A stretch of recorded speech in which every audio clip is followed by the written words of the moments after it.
তো hey guys, welcome back to my channel Shibu ভাই। তো আজকের ভিডিওটা হচ্ছে আমাদের গ্রামের, কারণ আমাদের গ্রামে যেহেতু এটা বন্যার সিজন, প্রচুর বানপানি।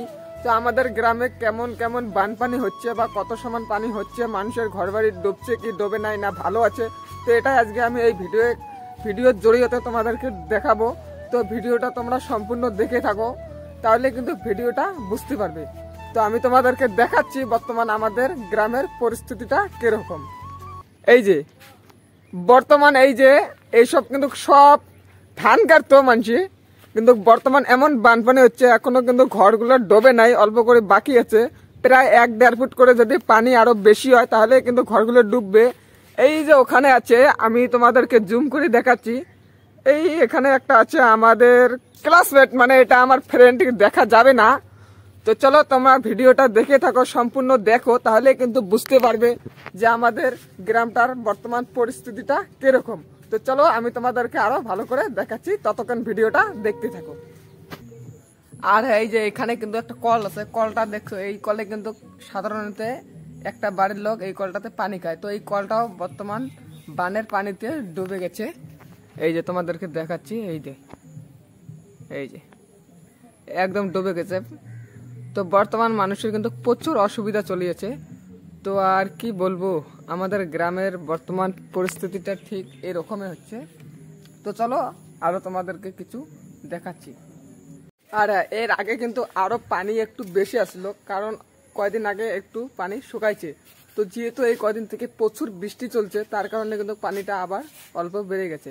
তো এর আগে পানি কিন্তু ঠিক এই জায়গাগুলো তো ছিল, এগুলো ঠিক এখানে এসেছিল, কিন্তু এখন যেহেতু একটু কমছে, তাই বর্তমান আমাদের ঘর থেকে বেড়ে পানিটা দেখতে লাগে না, একটু হাঁটি বেড়া যায়। তো যেহেতু এই কদিন থেকে প্রচুর বৃষ্টি পড়ছে, তাই কিন্তু আরো একটু বেড়ে গেছে। তো তাই বলছি, কি বলবো, আমার মাথায় হ্যাং মেরে দিচ্ছে যেহেতু প্রচুর পানি। তো চলো আমি এখন একটা নাও চালাবো, নাও চালিয়ে তোমাদেরকে দেখিয়ে দেবো আমাদের গ্রামটা ঠিক কিরকম বর্তমান আছে। যেহেতু আমাদের এখানে প্রত্যেক বছরে বানপানি হয়, তাই আমাদের একটা নৌকা আছে, গ্রামে এটাকে নাও বলে, মানে আমাদের গ্রামে এটাকে আমরা নাও বলি। তো আজকে আমি এই নাওটা চালিয়ে তোমাদেরকে দেখিয়ে দেব বর্তমান আমাদের গ্রামের পরিস্থিতিটা ঠিক কিরকম। আর তোমরা নিশ্চয় দেখলেই পেয়ে যাবে যে বর্তমান গ্রামটা কোন পরিস্থিতি আছে। এই জন্য আমি নৌকাটা বার করলাম, বাড়ি এখন চালাচ্ছি, এক হাত দিয়ে বইটা মারছি আর এক হাত দিয়ে মোবাইলটা ধরে রাখছি। তো তোমরা দেখলেই বোঝা পাবে আমাদের গ্রামটা বর্তমান কেমন আছে। তো চলো আমি এখানে একটা মিউজিক লাগিয়ে দিচ্ছি।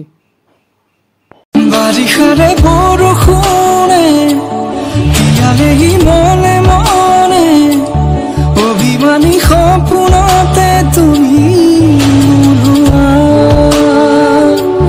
মিঠা মিঠা বেগেৰে দুখেলা মৰমেৰে পলকতে ধুমুহা হয় না। আর হ্যাঁ, আমি বেশিকে নৌকাটা চলাইলাম না, তার কারণ হচ্ছে যেহেতু আমাদেরকে নৌকা এক হাত দিয়ে বইটা মারতে হয় আর এক হাত দিয়ে মোবাইল ধরতে হয়। তো যদি মোবাইলটা পানিতে পড়ে যায়, মোবাইলটা কিন্তু একবারে যাবে। আর যেহেতু আমার এটা আইফোন না যে ওয়াটার প্রুফ, তাই আমি বেশিকে নৌকা চলাইলাম না আর তোমাদেরকে অত কিছু দেখালাম না। তো এখন আমি বাড়ি এসে গেলাম। এই যে বর্তমান কিন্তু আমাদের গরু এখানেই থাকে বর্তমান, যেহেতু আমরা এটাকে পোয়াল বলি, যেহেতু আমার গ্রামে পোয়াল বলে। তো বর্তমান গরু এসবে খায়, বর্তমান গরু ছাগলের সব কষ্ট হচ্ছে। তো আর কি, এই চিন্তা আজকে আমি নর্মালি একটা ভিডিও বানাইলাম। তো ভিডিওটা কেমন লাগলো কমেন্টে জানাবেন। আর হ্যাঁ, যদি ভালো লাগে থাকে একটা লাইক করবেন। টাটা বাই, দেখা হচ্ছে পরের ভিডিও, টাটা।